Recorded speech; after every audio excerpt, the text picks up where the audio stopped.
cobalt and lapis. The entire Badakhshan province is loaded with lapis lazuli. So it's not just lithium, which have just made a headline. But the point is that Afghanistan is a treasure gold mine worth trillions of dollars in any case. And of course, the location, geography of it. So there has always been scramble for Afghanistan. Why the Soviet Union came into it? It was not just for the geography of it. It was, of course, the natural resources. Then, of course, coming down to the warm waters. Again, the Americans have come in, not just for the natural resources, but other strategic objectives. So, point is, Pakistan will have to take the destiny in its own hand. We destroyed the Soviet Union. We have the capability to defeat and bury the Americans in Afghanistan. And Americans know this. Why? Because their supply line goes through Pakistan. And the very simple fact that now there's a conflict between the American armed forces and their political leadership. We see that it's boiling out now in the public. The laundry is now out. The dirty laundry is being washed. Just quickly, I want to bring you back here, Mr. Hamid, because you were explaining things quite interestingly there. There seems to be now, to put it mildly, a confused Uncle Sam. Neither knows how to end the conflict, neither knows how to continue with it. And now we see these conflicting statements coming out from the US officials. There has got to be a military endgame, and there's also got to be a political endgame. What do you see it is happening now, which is unfolding, particularly within the American ranks? You see, I have fought against the Soviet army in Afghanistan during the 80s. As a volunteer, I was there. And the Soviet prisoners that we caught, we interrogated them. And the frustration that they had was, we didn't know, they said, we didn't know when the war would finish. We didn't know what we were doing here. You see, this is the biggest lethal poison for a soldier, that he doesn't know what he's doing in a battlefield. He's getting killed, but has no objective in mind. This syndrome is now affecting the US Army now heavily. They've been in the battlefield for 10 years. They have no end in sight. They have no objective defined. They have got frustration and desperation level. The suicide rate is higher than the number of troops being killed in the battlefield. So the perception, now the strong feeling that is being developed in the Pakistani security establishment is, it's Americans' war, let them handle it. If we go in, we'll mop it, clean it our way. We'll handle Pakistani interests, we'll not look forward to the American interest. And this is creating panic and confusion within the US armed forces and within the US political leadership. Very quickly, Brigadier Imtiaz, we see another changing relationship, the changing relationship between Kabul and Islamabad as well now. And we're talking about what the Americans finally may have realized, that there needs to be some sort of political solution to this. It's either reintegration or it's reconciliation. Pakistan seems to be more pro towards the reconciliation side, bringing the Taliban into the mainstream of the political process, whereas the Americans are saying, let's weaken the insurgency, let's then make deals with the low-level Taliban, which President Karzai isn't awfully that sort of keen about. How do you see the changing nexus, particularly now the mistrust now between the Karzai government and Washington? You rightly said there is certainly deep mistrust between Karzai and the American government, which has come surfaced now, and it surfaced in the last Karzai elections when they did not support him. And in fact, Pakistan supported Karzai, number one. Number two, that Karzai, I think, now has come to realize the ground situation, realities of the ground situations. And he thinks those ground realities are inescapable. And Americans, come what may, cannot meet the challenges of those ground realities. And that's why he feels very strongly that it is the Taliban who, the reconciliation between Taliban and the Afghan setup is an inevitable requirement to hope for a stable peace in Afghanistan. And Pakistan is also rightly supporting this viewpoint of reconciliation of Taliban, because Pakistan has seen Afghanistan very closely. It has virtually acted as a frontline state for Afghanistan in war against Soviet Union, and they have learnt the lessons from the history, and they are trying to follow the lessons learned by them.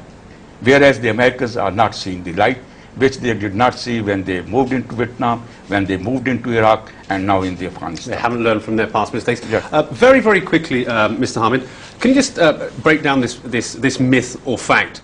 Is there good Taliban and bad Taliban? That is correct. You see, from Pakistan perspective, there are.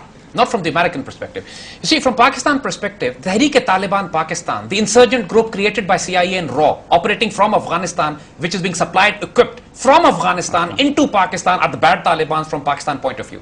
And these are the Taliban you find Pakistan army fighting against. In Sawat, in Waziristan, in South Waziristan, the group of Baitullah Masood, Hakimullah Masood and Mullah Fadullah. The good Taliban from Pakistani point of view are those Afghan resistance which are fighting against the NATO and the Americans, but not against Pakistan. Pakistan is not supporting them, but Pakistan is not fighting against them as well. See, Americans want Pakistan to go on a head-on clash with the Afghan Taliban as well. And this is what Pakistan is resisting, because Pakistan naturally has to hedge its bets for the future. While the Americans themselves are paying millions of dollars to Afghan Taliban for not attacking them, they expect Pakistan to go and fight the Afghan Taliban. Nonsensical, ridiculous policy. This will not happen. They should realize this. But one thing which is difficult to understand is that on the one hand, the Americans are talking about integration of low-level Taliban, yet they don't want. I mean, obviously, before 9/11, the Americans didn't really have too much of an issue with the Taliban regime. Okay, they didn't recognize it, but they weren't really bugging them that much. No, so why not extend the hand of friendship now when you've got your hand up again? The point is, if you sir, allow me, Americans have been dealing with Afghan Taliban for the Unicol gas pipeline. Taliban delegations used to go to the Americans. It was only when the Unicol gas pipeline broke down and the Taliban decided to give the contract to Bridas, the Argentinian term, that the Americans decided for a regime change. You are very right. Taliban had no problem, or Americans had no problem with Taliban. Now, the fact is, now Americans at least want a face-saving exit strategy. That's all. They don't want another humiliation of Vietnam coming their way. But it's coming their way. They've got no choice here. Pakistan is the only country which can bring about some kind of reconciliation between the various fighting Afghan factions. But the Americans themselves have no capability of doing it. And on one hand, they wanted to start these military operations in southern Afghanistan to get a military edge so that they come in a better bargaining position.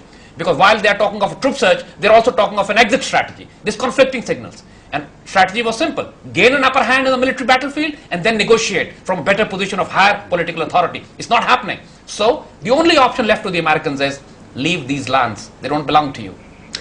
One final couple of comments from you both gentlemen. Firstly, Brigadier Imtiaz, how do you see now the so-called Kandahar offensive unfolding? We now know that the troop surge should be complete by August, and that by early fall that they'll be taking on the Taliban in Kandahar. I mean, realistically speaking, if they haven't managed anything in 9 odd years, do they really think that this is going to be the game changer? I think they say again trying to play a foolish game, because as Mr. Zaid also said, they have already lost the battle in Afghanistan. And they know very well that they have to go, and only thing their struggle is to have a face-saving device. Now you see, they have to go in the July next year. They have to start pulling out. This summer, this operation should have gone. This summer it didn't go. Will they launch this operation in that area, in that geographical terrain, in the winter season, which is an impossible task? Last word from you, sir. We know that, of course, Pakistan is an integral part of what is going to happen in the next coming couple of years here in terms of the regional stability. But one country which we've perhaps skirted over slightly is Iran.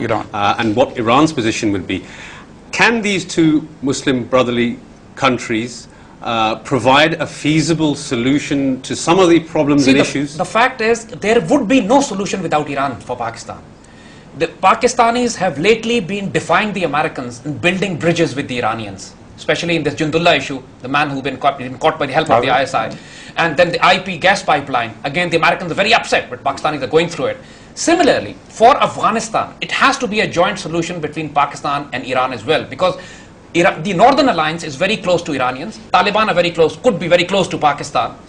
The common threat which Pakistan and the Iranians have in the Americans.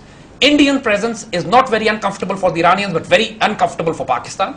So both these countries, Pakistan and Iran, while we have come together bilaterally, we can play a strategic role in Afghanistan. It has to be done. It will be done. Americans will have to talk not just to Taliban, but also to Pakistan and Iran if they want any face-saving exit, if they want any of the troops to go back. Otherwise, they should learn from the British concept. Only the doctors came out just to report the news. Army is gone. Thank you very much, gentlemen. Of course, this is a war Afghans have never lost, as my guests are telling me, and not in the past and simply not now. And of course, Pakistan will remain critical for the stability of this region, and also, of course, Iran can play its hand. You've been watching In Focus. Till we meet next time, I'm Adil Saber. Take care.